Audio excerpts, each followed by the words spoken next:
Viewers at home, my name is Bukola Oriola and this is IMPRISONED Show, a show that is set to educate the public about human trafficking. What is human trafficking, you may ask? Human trafficking is the modern day slavery. In fact, the Department of Justice says that human trafficking has occurred if a person was induced to perform labor or commercial sex act through force, fraud, or coercion. And anybody can become a victim of human trafficking. And in fact, half of victims are kids. And if anybody is below the age of 18, there is no need to prove force, fraud, or coercion.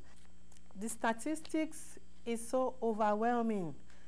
More than 2 million people are being trafficked every year across the world. And the United Nations says that 2.5 million people are in forced labor, and 161 countries are reported to be affected by human trafficking, either as a passage for transportation or the place where the human trafficking is actually going on. Mind you, human trafficking could be going on behind your backyard. It could be your neighbor. It could be somebody you know. It could be somebody you work with. And that's why we all need to work together to ensure that we fight human trafficking in our community. Welcome to the show once again. Today we have the founder and CEO of Men Against the Trafficking of Others, Matu Andrew Hansen, with us. Welcome to the show, Andrew. Thank you, Bukola. You have been working on human trafficking, especially with men. So what informed the idea of, working with men against human trafficking? It's a great question. Actually, the journey I met to is about 12 years old. And it started when I was 19. I was working in a Mexican orphanage, and I heard the phrase sex trafficking, and it didn't make sense to me. And I found out what it meant, and it destroyed my world. I went back to Chicago, where I was going to college, and I asked some anti-trafficking organizations if I could help. And the response was, well, thank you for wanting to help, but you're not a female, and you don't have a law degree, so we don't really have a place for you. One did give me some flyers to hand out, and that was the extent of it. So I focused my work instead on doing work in Cabrini Green, the projects in Chicago. I moved to DC, and I asked some anti-trafficking prophets again, is there anything I could do to help? This was 05, 06, 2005, 2006, and the response was the same. Thank you for wanting to help, but you're not a female, you don't have a law degree, we don't have a place for you. And that was like right as human trafficking just started to become a little bit more mainstream and more organizations started to come around. Came back to Minnesota, and I got my foot in the door and ended up being on a board of an anti-trafficking organization here in Minnesota. And the executive director said to me, Andrew, did you know that there is no nonprofit that exists to get men involved and educate men in the anti-trafficking movement? To which I was like, well, I'm not surprised. I've been trying for 12 years at that point. So to make a long story short, instead of waiting for something to happen, I decided to create MAT2. And this is my full-time job. This is what I do every day, every minute of every day. And it's been a journey. It's been a little bit more than a year and a half now. And so what we really focus on is educating and engaging men, because we can rescue as many women and girls as one possibly can, and that's great. We need to do that.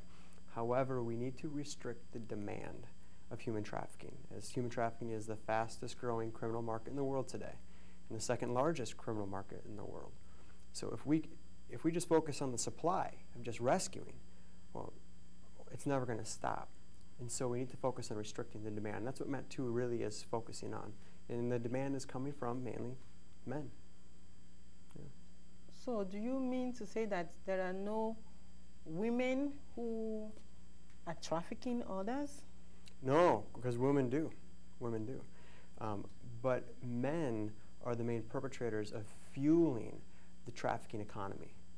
And that's the reason why globally it's looked at as a victimless crime in a lot of men's mind or men's subcultures. And MET2 is here to decompose that myth, to shatter that myth. That is not a victimless crime. It is not something that's sexy and glamorous for the majority of people. There was a study conducted by Dr. Melissa Farley from Prostitution Research and Education. And they went to 9 countries, and they had 8 PhDs working on this research. They interviewed 854 prostituted individuals, and they found that 89% wanted to escape, the key word, escape. But they didn't believe there was any other options. And men, we don't see that. We don't know that. The public doesn't share that with us. Our Hollywood culture and the media culture tends to see it as, oh, they want to be doing it, it's fine. But yet here's some robust research from 8 PhDs, and they found that 89% wanted to escape, but they believe they have no other option. Do you know those countries they went to? I don't remember, I can't cite them right off the top of my head, but it was actually pretty good sample across the world. So but you can find it on Dr. Melissa Farley's website. Yeah.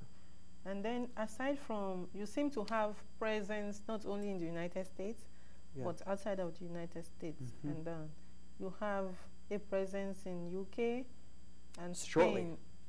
And aside from those other 2 countries, where else do you have MET2 to get men involved? Sure. So we have a presence here in the U.S. That's where it started, here in Minnesota. And then we opened an office in Spain, on the Costa del Sol in Spain. And the reason why Spain is the worst prostituted country in all of Europe, per capita. And of those that are being prostituted, there's about 1 million. And 80 to 90% of those that are being prostituted are foreign. So did they just one day just think that they wanted to go to Spain and live that lifestyle? Clearly not. And actually, we're finding a majority of the women that we're running across are either from Romania or Nigeria. And they were promised, they were going to be waiting tables, they were going to be maids, and they had to get the visas, the passports, and all of a sudden they get there and they find out that's not what they were. That's not what they were promised. So we have a presence in Spain for that reason, that it's the worst prostituted country in Europe. We also are going to, a week from today, have a presence in England. And the purpose of that, actually, MET2 will be linking to the University of Cambridge, and to really leverage that university and its network and its horsepower, if you will, to expand our operations even more. And actually, this week, we are going to be hiring 2 individuals that are at risk of being trafficked in Southeast Asia, and specifically within the Philippines. And so, in going to your point of where do we see ourselves expanding, probably the next place that we will go is Romania. The Romanian government has rolled out the red carpet for us in many different ways, and Romania is the worst trafficking country in regards to a source country and a transit country.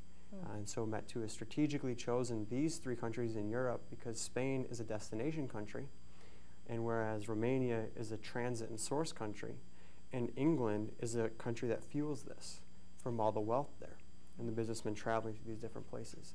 And so by strategically choosing these different areas, we can understand more the negative synergy between the supply and demand relationship between these countries. And right here in the U.S., you had a summer tour called MIST. Yes. So have you finished the tour, and how did it go? Were you able to get a lot of men involved in the tour? Sure, yeah. We had a summer tour called The MIST, and that stands for MET2 International Summer Tour. And we went to 3 cities here in the U.S., and we went to 3 cities in Europe. And on the U.S. side, we went to Vegas, Washington, D.C., and New York City. And in Europe, we went to Bucharest, Romania, Prague, Czech Republic, and then we went to Costa del Sol, Spain.